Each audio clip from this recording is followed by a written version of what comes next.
If you could pack all of human history into 1 year, we've only been farming and eating grain since about yesterday, which is when we became shorter and fatter.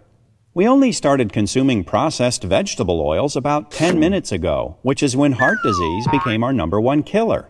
So after examining all this human history, the experts came to the obvious conclusion.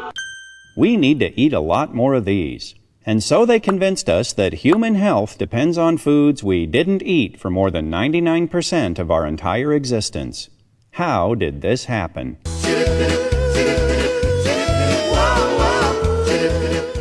In the 1950s, a biochemist named Ansel Keys published a study that compared heart disease and fat consumption in a half-dozen countries.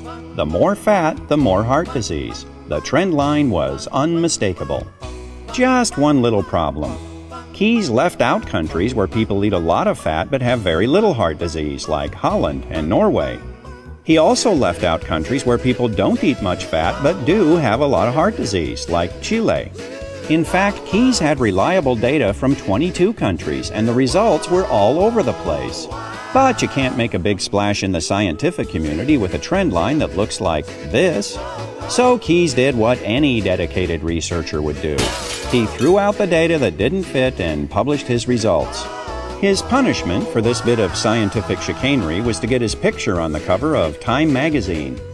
Keys became known as the father of the lipid hypothesis, which says that eating saturated fat raises the cholesterol in your blood, and high cholesterol in your blood clogs your arteries and causes heart disease. The hypothesis that when you eat high fat, that produces high cholesterol, and the cholesterol produces heart disease, is wrong in every one of those links. This whole idea that dietary fat causes cholesterol problems is sort of a myth. The whole idea that cholesterol problems lead to heart disease is a myth. The theory is completely and totally wrong.